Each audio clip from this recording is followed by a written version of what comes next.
Maju. Jalan.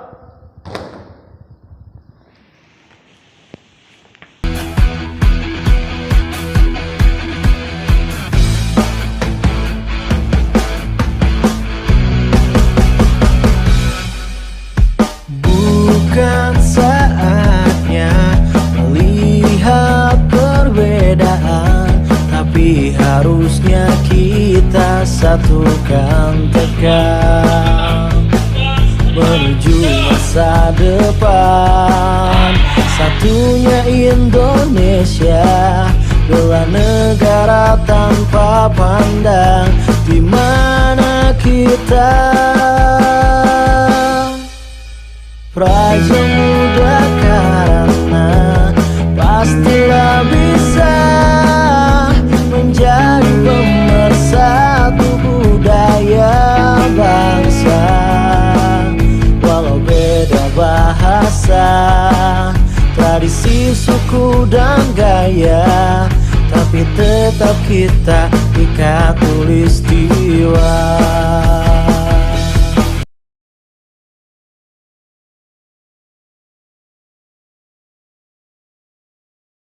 Assalamualaikum warahmatullahi wabarakatuh. Izin memperkenalkan diri. Perkenalkan, nama saya Yani dan Saya Hasna Silvani. di sini saya akan menjelaskan tentang sejarah kepramukaan dunia dan Indonesia. sejarah pramuka di dunia dimulai sejak awal abad 20. Bapak pendiri gerakan pramuka dunia yaitu Lord Robert Baden-Powell. Baden-Powell dikenal sebagai pemrakarsa gerakan kepramukaan di dunia. Tahun 1908, ia menulis buku Scouting for Boys tentang prinsip dasar kepramukaan.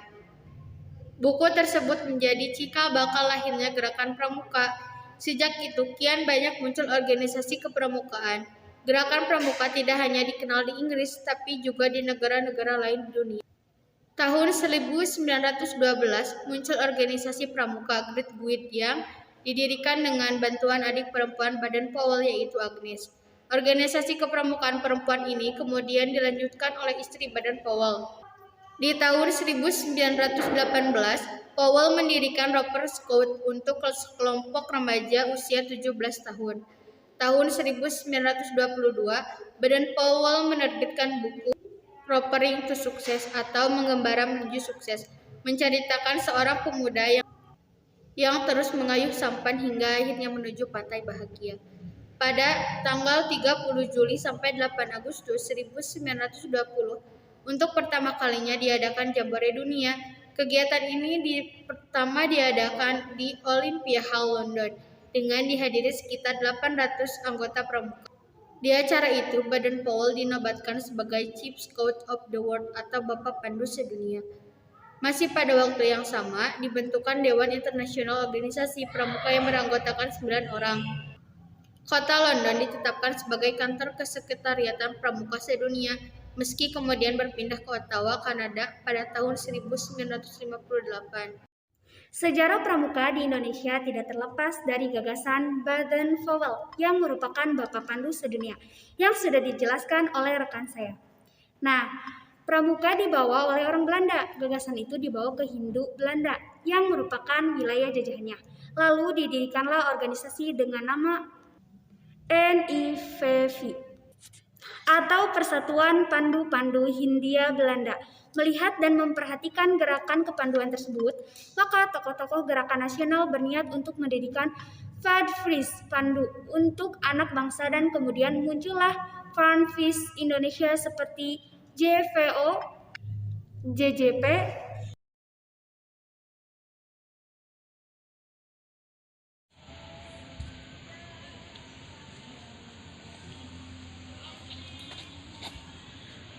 Assalamualaikum warahmatullahi wabarakatuh. Perkenalkan, nama Akang Muhammad Lifila Febriansah.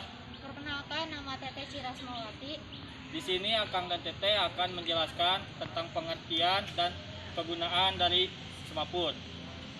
Apakah sebelumnya adik-adik ada yang sudah tahu apa itu pengertian dari semaput?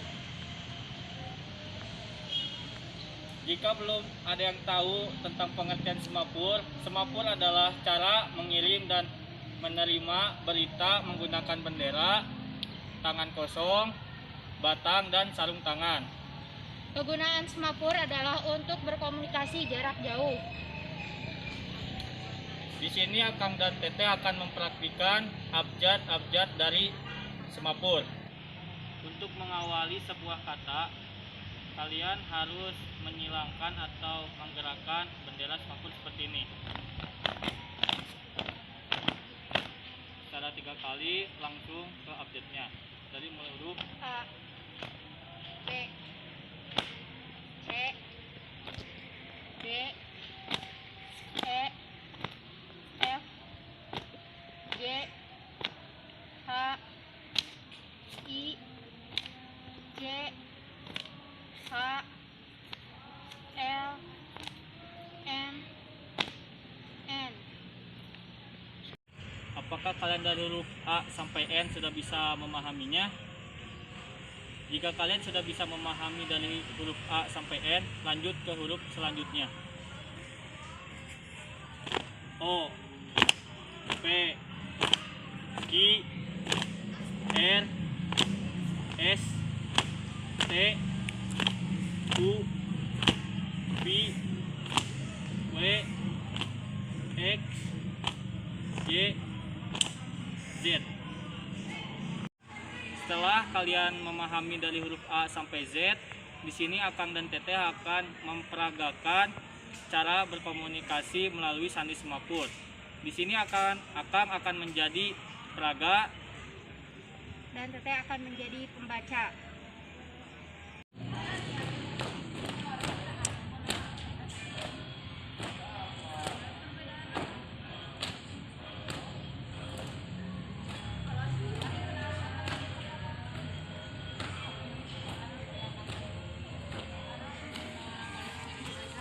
Apakah kalian ada yang tahu kata yang diperagakan oleh Sang Rizky? Kata yang diperagakan oleh Sang Rizky yaitu kata apa kabar.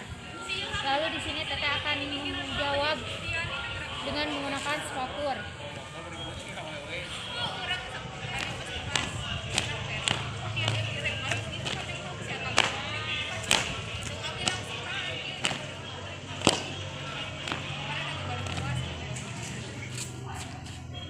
Apakah kalian tahu apa yang dijawab oleh Teh Cirasmawati? Jawabannya adalah baik.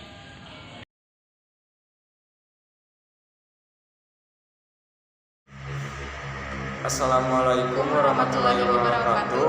Sebelumnya kami di sini ingin izin memperkenalkan diri. Nama saya Muhammad Rajib dari kelas 11 IPA 4. Saya Sarisa Rahmar di kelas 11 IPA 5. Dan di sini saya akan menjelaskan materi tentang sandi Morse. Sandi Morse adalah suatu isyarat yang menggunakan simbol titik atau strip. Sandi Morse juga bisa digunakan sebagai alat komunikasi melalui telegraf dan juga bisa diganti sebagai sandi rumput atau sandi fluid. Di sini kami akan langsung menjelaskan saja tentang materi sandi Morse. Disimak ya. Di sini kami akan menyanyikan lagu sandi Morse supaya cepat dihafal.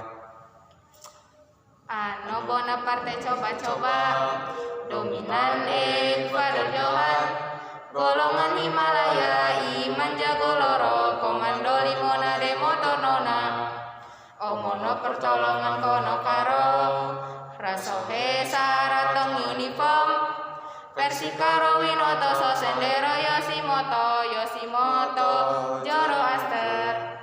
Semoga dengan lagu tersebut mudah dipahami. Materi sandi Morse bisa ditulis dengan catatan tadi. Titik melambangkan huruf vokal A, I, U, dan E. Strip melambangkan huruf vokal O. Di sini kami akan memperjelas Untuk huruf vokal A, I, U, dan E. Titik. Untuk huruf vokal O sama dengan strip. Sandi Morse juga bisa diganti dengan sandi rumput. Tetap berpaku terhadap sandi Morse, tetapi huruf vokal A, I, U, dan E huruf vokal O panjang. Semoga bisa dimengerti, kurang dan lebihnya mohon maaf. Sekian materi sandi morse yang bisa kami sampaikan, semoga dapat dipahami juga. Wassalamualaikum warahmatullahi wabarakatuh.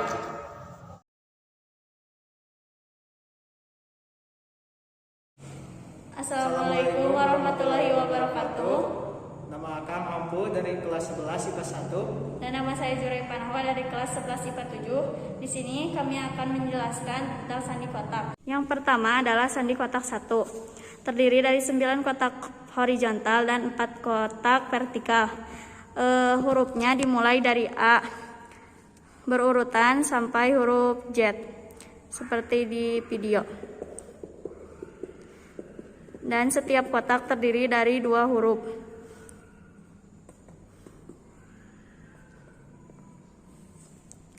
Dan perlu diketahui di dalam kotak itu ada huruf yang sama.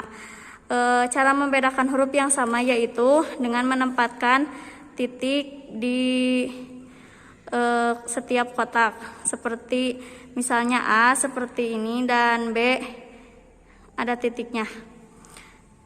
Yang kedua yaitu sandi kotak 2. Terdiri dari 9 kotak horizontal, sama seperti sandi kotak 1, hanya saja setiap kotak terdiri dari 3 huruf. Dan untuk yang terakhir terdiri dari 2 huruf. Cara penggunaannya sama seperti sandi kotak 1, namun cara membedakannya untuk A seperti digambar hanya kosong, dan B ada titik 1, dan untuk C ada titiknya 2. Selanjutnya sama seperti itu. Untuk sandi kotak 3 sedikit berbeda dengan sandi kotak 1 dan sandi kotak 2. Sandi kotak 3 dimulai dari tengah dengan menempatkan 2 huruf yaitu A dan B.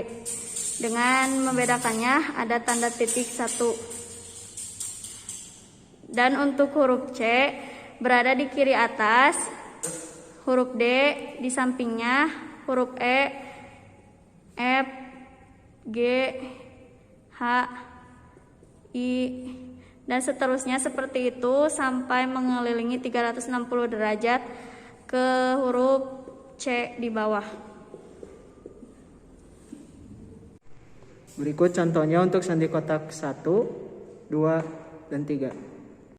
Untuk mengasah otak kalian bisa mengerjakan soal yaitu kata mountaineering dan kotak survival dalam sandi kotak 1, 2, dan 3. Sekian yang bisa kami sampaikan. Wassalamualaikum warahmatullahi wabarakatuh.